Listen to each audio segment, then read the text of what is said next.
Assalamualaikum warahmatullahi wabarakatuh. Perkenalkan, kami dari kelompok 1 akan membahas materi tentang zat aditif dan zat adiktif.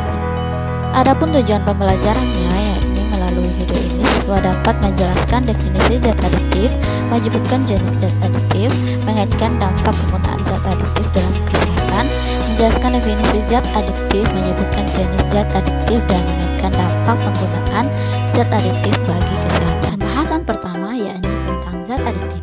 Sebelum kita mengetahui pembahasan tentang zat aditif, kita harus mengetahui pengertian zat aditif. Menurut WHO atau World Health Organization, zat aditif adalah zat-zat yang ditambahkan pada makanan dalam jumlah sedikit untuk memperbaiki warna, cita rasa, tekstur, aroma, memperpanjang daya simpan, protein, dan vitamin. Pembahasan selanjutnya mengenai jenis dan sumber zat aditif. Jenis zat aditif pertama yakni mengenai bahan pewarna.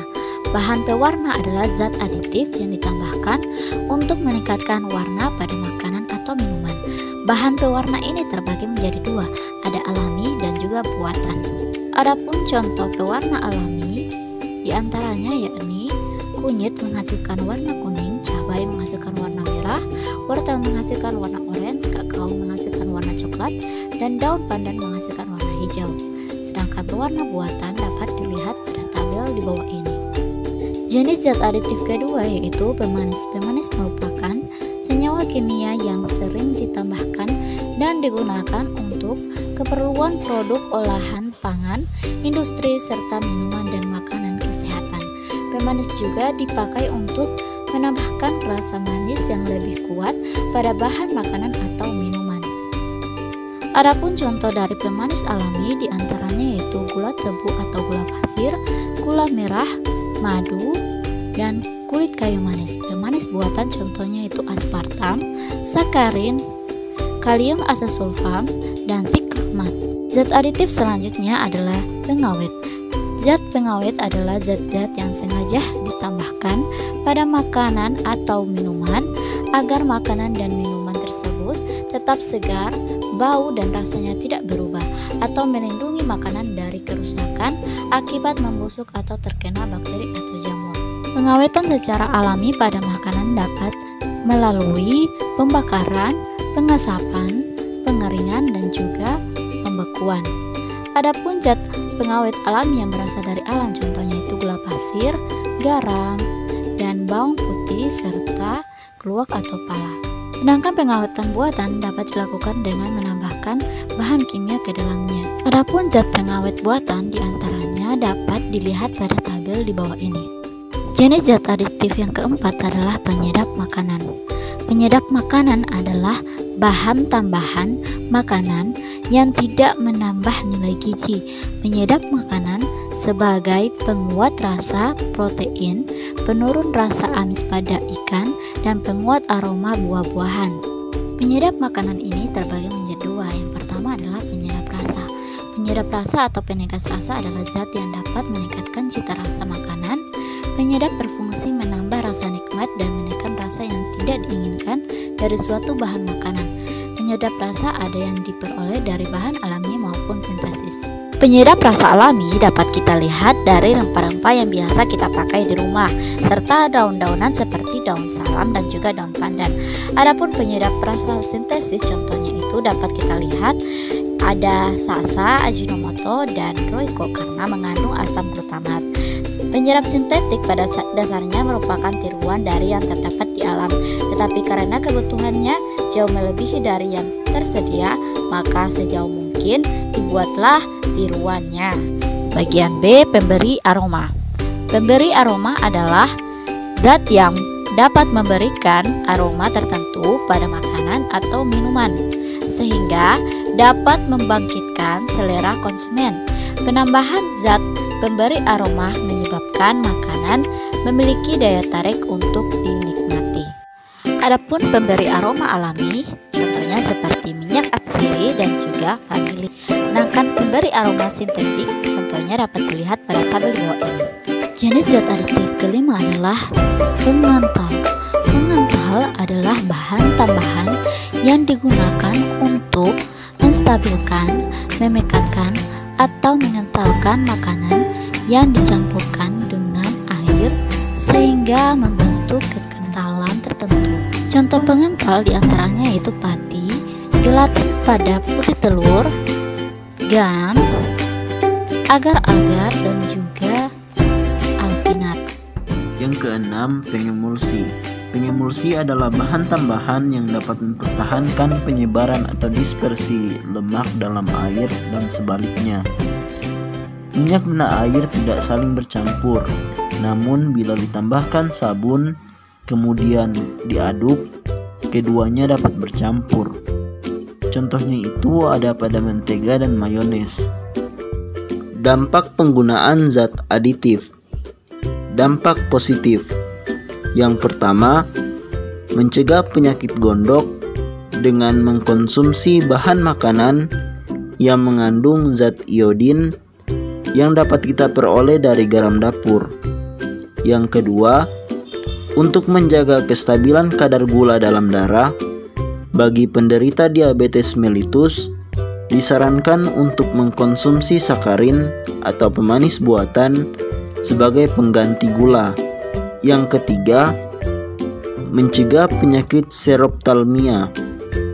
Perlu mengkonsumsi makanan yang banyak mengandung vitamin A.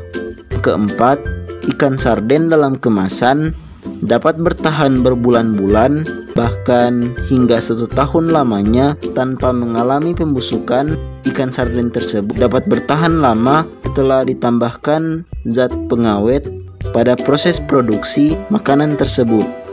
Dampak negatif penggunaan zat aditif. Yang pertama, formalin yang digunakan sebagai pengawet makanan jika dikonsumsi secara terus-menerus dapat mengganggu fungsi organ pencernaan, kanker paru-paru, penyakit jantung, dan merusak sistem saraf. Yang kedua, CFC dan tetrazin yang digunakan sebagai zat pewarna dapat merusak organ hati, ginjal, dan meningkatkan kemungkinan hiperaktif pada masa kanak-kanak. Yang ketiga, sakarin yang juga digunakan sebagai zat pemanis yang dapat menyebabkan infeksi dan kanker kandung kemih. Yang keempat, penggunaan monosodium glutamat atau MSG sebagai bahan penyedap dapat menimbulkan kerusakan pada jaringan saraf, kelainan hati, trauma, hipertensi, stres, demam tinggi, mempercepat proses penuaan, alergi kulit, mual, muntah, migrain, asma, ketidakmampuan belajar, dan depresi. Zat adiktif. Tahukah kamu, merokok, minum kopi, minum bir, dan mengonsumsi narkotika dan psikotropika dapat menyebabkan ketagihan. No, God, please, no! No! No! Tahukah kamu apa itu zat adiktif? Zat adiktif adalah zat-zat yang apabila dikonsumsi dapat menyebabkan ketergantungan atau adiksi, atau ingin menggunakannya secara terus-menerus, atau ketagihan. Zat adiktif dibedakan menjadi 3 kelompok, yaitu yang pertama, zat adiktif bukan narkotika dan psikotropika, yang kedua, zat adiktif narkotika, dan yang ketiga itu zat adiktif psikotropika. Nah, di sini akan saya jelaskan apa itu zat adiktif bukan narkotika dan psikotropika. Zat adiktif jenis ini sering kita jumpai dalam kehidupan sehari-hari, bahkan mungkin juga sering kita konsumsi pada makanan atau minuman yang mengandung zat adiktif tersebut. Adapun yang termasuk dalam zat adiktif bukan narkotika dan psikotropika yaitu yang pertama, kopi memiliki kandungan kafein yang lebih tinggi dari teh. Yang kedua itu teh mengandung tein, kafein, teofilin, dan teobromin dalam jumlah sedikit. Dan yang ketiga ada rokok yang mengandung nikotin, tar, dan karbon monoksida. Yang kedua adalah zat adiktif narkotika. Menurut UU RI nomor 22 tahun 1997, narkotika adalah zat atau obat yang berasal dari tanaman atau bukan tanaman, baik sintesis maupun semisintesis, yang dapat menyebabkan penurunan atau perubahan kesadaran, hilangnya rasa, mengurangi sampai menghilangkan rasa nyeri, dan dapat menimbulkan ketergantungan. Adapun narkotika ini terbagi menjadi 3 golongan, yakni golongan 1. Narkotika yang hanya dapat digunakan untuk tujuan pengembangan ilmu pengetahuan dan tidak digunakan dalam terapi, serta mempunyai potensi sangat tinggi yang mengakibatkan ketergantungan. Di golongan 1 dia terdapat opium, kokain, dan ganja. Golongan 2. Narkotika yang berkhasiat pengobatan digunakan sebagai pilihan terakhir dan dapat digunakan dalam terapi atau untuk tujuan pengembangan ilmu pengetahuan, serta mempunyai potensi tinggi, mengakibatkan ketergantungan. Contohnya ada morfin, petidin, dan candu. Golongan 3. Narkotika yang berkhasiat pengobatan dan banyak digunakan dalam terapi atau tujuan pengembangan ilmu pengetahuan serta mempunyai potensi ringan mengakibatkan ketergantungan. Contoh kodein. Zat adiktif psikotropika. Psikotropika merupakan zat atau obat baik alamiah maupun sintesis yang bukan merupakan narkotika yang berkhasiat psikoaktif, berpengaruh selektif pada saraf pusat yang menyebabkan perubahan khas pada aktivitas mental dan perilaku seseorang, kelainan perilaku, halusinasi, perubahan perasaan. Adapun contoh psikotropika diantaranya sedaktif, hipnotik atau depresan, amfetamin atau stimulan, dan halusinogen. Dampak zat adiktif bagi kesehatan. Yang pertama, narkotika golongan opium. Pada pemakaian yang terlalu banyak menyebabkan pingsan atau bahkan mati. Jika pecandu menghentikan pemakaian opium akan menderita penyakit penghentian dengan tanda-tanda seperti kejang, muntah, diare, berkeringat, dan suka tidur. Yang kedua, obat penenang yang termasuk alkohol menyebabkan kerusakan hati dan lambung, otot dan saraf, daya ingat hilang, gemetar, dan terkadang kejang. Yang ketiga, obat perangsang mengakibatkan gangguan jiwa seperti perasaan tertekan, ketakutan yang berlebihan, dan rasa curiga. Yang keempat, kanabis dan obat halusinogen menunjukkan gangguan jiwa seperti acuh tak acuh, kebingungan, dan tertekan. Yang kelima, tembakau atau mengandung nikotin yang menyebabkan gangguan kelangsungan dan paru-paru, kanker, jantung atau tekanan darah tinggi, gangguan pada janin, dan kemandulan. Setelah kita membahas materi pertama sampai terakhir, dapat kita simpulkan bahwa zat aditif adalah zat-zat yang ditambahkan pada makanan dalam jumlah sedikit untuk memperbaiki warna, bentuk, cita rasa, tekstur, memperpanjang masa penyimpanan protein dan vitamin. Jenis-jenis zat aditif diantaranya ada bahan pewarna, pemanis, pengawet, penyerap makanan, pengental, dan pengemulsi. Zat adiktif merupakan bahan makanan atau minuman yang dapat menimbulkan kecanduan pada penggunanya. Zat adiktif dibedakan menjadi zat adiktif bukan narkotika dan psikotropika, zat adiktif narkotika, dan zat adiktif psikotropika. Adapun dampak negatif atau dampak positif penggunaan zat adiktif dan adiktif bagi kesehatan tentunya bergantung dari banyaknya dan sedikitnya kita konsumsi. Sekian dari kami, lebih dan kurangnya kami mohon maaf. Wabillahi taufik wal hidayah. Wassalamualaikum warahmatullahi wabarakatuh. Selanjutnya adalah contoh soal dan pembahasan zat aditif dan adiktif. Nomor 1, berikut ini yang merupakan tujuan dari penambahan zat aditif pada makanan kecuali A. Meningkatkan nilai gizi makanan, B. Menambah cita rasa makanan, C. Membuat makanan memiliki daya tahan yang lama, D. Membuat tampilan dan warna makanan menjadi menarik. Jawabannya adalah A. Meningkatkan nilai gizi makanan. Pembahasan jawaban. Option yang A tidak terlalu tepat karena zat aditif itu ada dua, yaitu zat aditif alami dan zat aditif buatan atau sintetik. Zat aditif alami memang dapat menambah nilai gizi makanan tetapi tidak dengan zat aditif buatan. Nah, karena soal ini masih bersifat umum, maka jawaban A tidak tepat. Jawaban pada opsi B dan C dan D adalah merupakan tujuan orang-orang yang menambahkan zat aditif pada makanan. Selanjutnya adalah nomor 2. Perhatikan daftar zat pewarna di bawah ini. Yang pertama adalah tartazin, yang kedua adalah benzyl violet, yang ketiga adalah klorofil, dan keempat adalah karoten. Di antara zat pewarna di atas yang termasuk pewarna alami adalah A 1 dan 2, B 1 dan 3, C 1 dan 4, dan D 3 dan 4. Jawabannya adalah D 3 dan 4. Selanjutnya adalah pembahasan jawaban dari nomor 2. Zat 1 dan 2 merupakan jenis pewarna sintetik, sedangkan zat 3 dan 4 merupakan zat warna alami.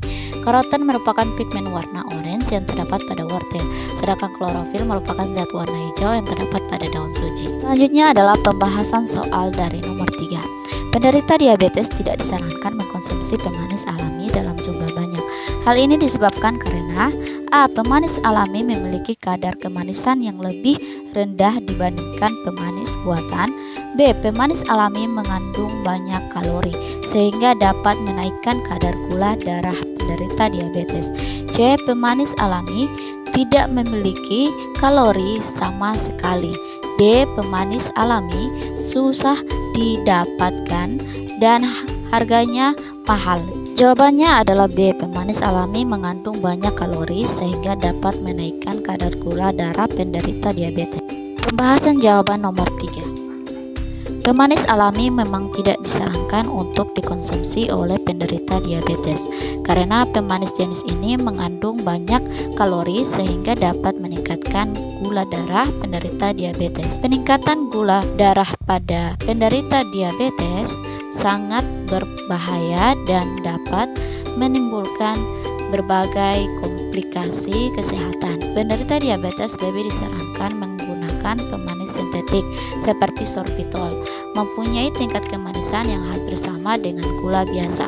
Pemanis sintetis juga tidak mengandung kalori sama sekali. Selanjutnya ada contoh soal nomor 4. Zat adiktif adalah zat yang dapat menimbulkan A. Kesenangan, B. Kesedihan, C. Ketergantungan, D. Kesembuhan. Jawabannya adalah C. Ketergantungan. Selanjutnya adalah pembahasan jawaban. Zat adiktif adalah obat serta bahan-bahan aktif yang apabila dikonsumsi oleh organisme hidup maka dapat menyebabkan kerja biologi serta menimbulkan ketergantungan, adiksi yang sulit dihentikan dan berefek ingin menggunakannya secara terus-menerus. Jadi, opsi C adalah jawaban yang paling tepat. Selanjutnya contoh soal nomor 5. Zat-zat berikut ini yang tergolong dalam narkotika kecuali A. morfin, B. kokain, C. heroin, dan D. amfetamin. Jawabannya adalah D. amfetamin. Pembahasan jawaban. Amfetamin adalah obat-obat stimulan sistem saraf pusat yang digunakan untuk menangani narkolepsi dan attention deficit hyperactive disorder. Amfetamin ini termasuk dalam zat adiktif psikotropika. Contoh soal nomor 6. Karbon monoksida yang terdapat dalam asap rokok bersifat racun karena A. dapat menyebabkan karsinogen, B. menyebabkan penggumpalan darah, C. mengurangi kemampuan darah mengangkut oksigen, dan D. membuat darah sukar membeku. Jawabannya adalah C. mengurangi kemampuan darah mengangkut oksigen. Pembahasan jawaban. Ketika CO atau karbon monoksida terhirup, hemoglobin akan mengikat CO. Sebagaimana yang kita ketahui, hemoglobin itu biasanya mengikat oksigen untuk diedarkan ke seluruh tubuh. Ketika terdapat CO dalam darah, hemoglobin akan mengikat CO karena afinitas CO lebih tinggi terhadap hemoglobin. Jika hal tersebut terjadi, maka pengikatan oksigen oleh hemoglobin semakin berkurang dan jaringan tubuh akan kekurangan oksigen. Jadi, CO bersifat racun karena mengganggu sistem sirkulasi. Terima kasih telah menonton video ini. Wassalamualaikum warahmatullahi wabarakatuh.